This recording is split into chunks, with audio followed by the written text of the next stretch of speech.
পঞ্চায়েতের সামনে ঘটনা হচ্ছে, আমাকে পর্যন্ত মারছে গায়ে, বলে কি তুই জুতা দিয়ে লাথি মারছে, যেখানে সেখানে মারছে।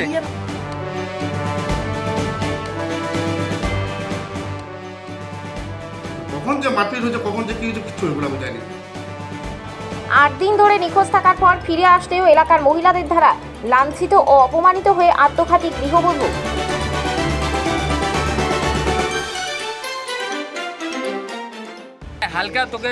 হালকা একটু পানিশমেন্ট দিয়ে ঘরে তুই এখন তোর বউকে তুই ঘরে ঢুকাবি কি না ঢুকাবি তোর ব্যাপার।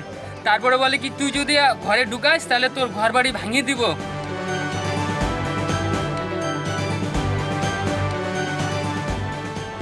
আমাদের সমাজে যে এখনো মধ্যযুগীয় ধ্যান ধারণা নিয়েই চলে তা সমাজের কিছু কিছু বিক্ষিপ্ত ঘটনা বারবার প্রমাণ করে। আর এই মধ্যযুগীয় বর্বরতার শিকার হয়ে আত্মঘাতী হলো এক গৃহবধূ। বিগত ৮ দিন ধরে নিখোঁজ হয়েছিল এক গৃহবধূ। এরপর ফিরে আসলেও সমাজের কড়া লাঞ্ছনা এবং অপমানের অভিমানে কীটনাশক খেয়ে আত্মঘাতী হলো গৃহবধূ। মর্মান্তিক এই ঘটনাটি ঘটেছে ফুলবাড়ি ১ নম্বর অঞ্চলের অধীন বকরাভিটায়। ঘটনা সূত্রে প্রকাশিত, বিগত ৮ দিন আগে বকরাভিটার স্থানীয় বাসিন্দা তাপস বর্মনের স্ত্রী সবিতা বর্মন নিখোঁজ হয়।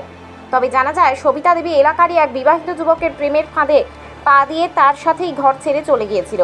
এই বিষয়ে তাপস বর্মন নিউ জলপাইগুড়ি থানায় নিখোঁজ সংক্রান্ত একটি অভিযোগও দায়ের করেন। এরপর ৮ দিন পর সবিতা তার স্বামী তাপস বর্মনকে ফোন করেন, তাকে নিয়ে যেতে বলে এবং সাথে এটাও জানায় সে বিপদে রয়েছে। এরপরেই তাপস বর্মন তার স্ত্রীকে নিয়ে আসেন এবং নিজের শ্বশুর বাড়িতে রেখে দেন। এদিকে গোটা বিষয়টি এলাকার পঞ্চায়েত মালতী রায়কে জানান তাপসবাবু। এরপর পঞ্চায়েতের কার্যালয়ে সালিশি সভা বসার ছিল। তবে ঠিক গতকাল এলাকারই কিছু মহিলা নিজেরাই নিজেদের পঞ্চায়েত মনে করে তাপসবাবুকে এবং তার স্ত্রীকে আসতে বলেন।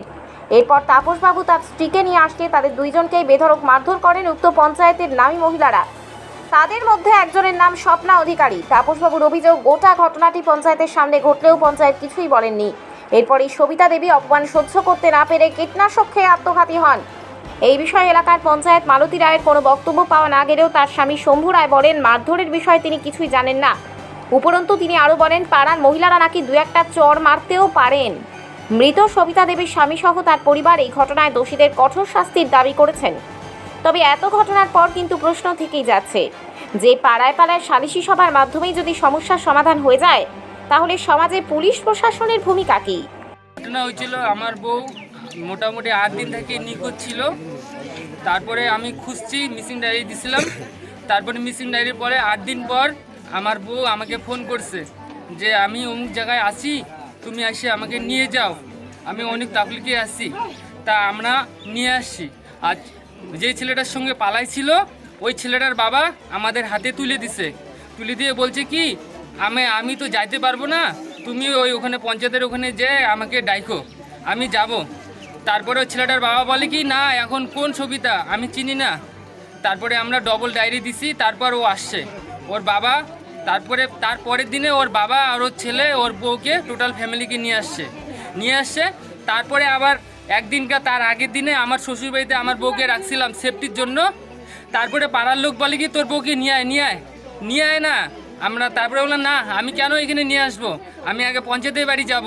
পঞ্চায়েত আমাকে ডাকছে, আমি পঞ্চায়েতের বাড়ি। বলে কি কে পঞ্চায়েত, আমরা সব কিছু এখানকার, আমরা সব কিছু নিয়ে আয় যা। তারপরে আমাকে বলছে কি যা নিয়ে আয়, কিছু করবো না, নিয়ে আয়। হালকা একটু পানিশমেন্ট দিয়ে ঘরে তুই এখন তোর বউকে তুই ঘরে ঢুকাবি কি না ঢুকাবি তোর ব্যাপার। তারপরে বলে কি তুই যদি ঘরে ঢুকাস তাহলে তোর ঘর বাড়ি ভাঙিয়ে দিব। কে বলছে এটা? ওই স্বপ্না। তারপরে এখানকার 4-5টা বউ বলছে এখানে তোর বউ এগুলা করে। পানিশমেন্ট দেওয়ার কথা কে বলছে? পানিশমেন্ট দেওয়া ওই স্বপ্না বলছে, স্বপ্না। তারপরে ওই কয়েকটা বউয়ে বলছে। আমি বলছি যে আমি পঞ্চায়েতের বাড়িতে নিয়ে যাব। স্বপ্না আর ওই যে পঞ্চায়েত সামনে ছিল পঞ্চায়েত কিছু করে নাই।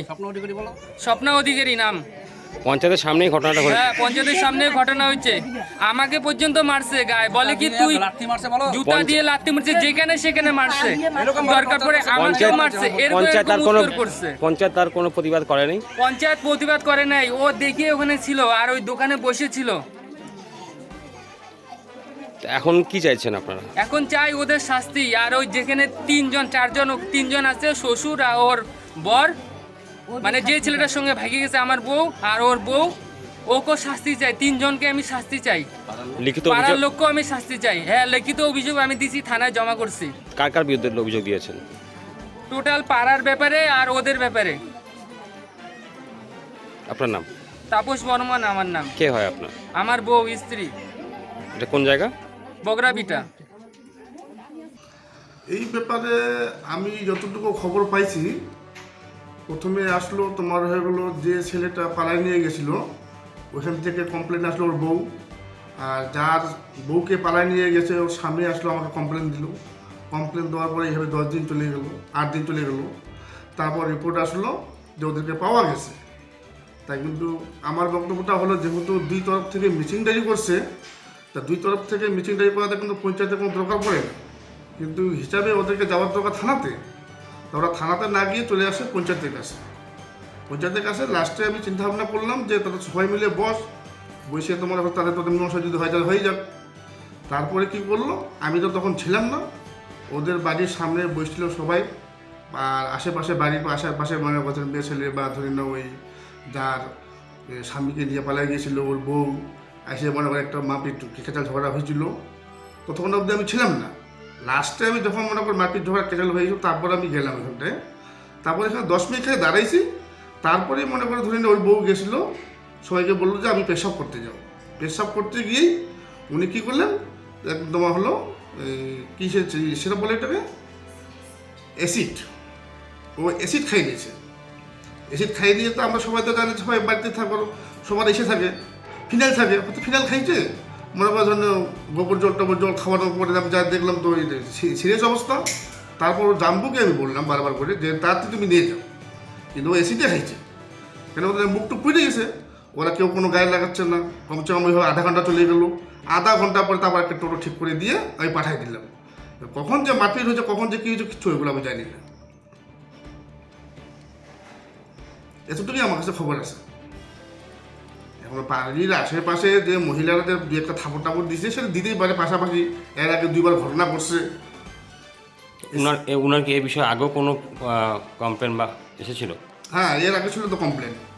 আবার কোন ছেলেকে নিয়ে পালিয়ে গেছিলো, আবার বাড়িতে এসে লুকাইছিল, খাটের তলায় লুকাইছিল। সবাই মহিলাগুলো আবার ঘর থেকে বাইরে করছে। এই বলে সবার পাড়ার কমপ্লেন হলো ওনাকে এখানে রাখবে না।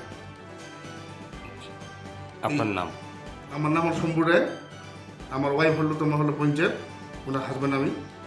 এটা কোন জায়গা? এটা হলো বকরাভিটা।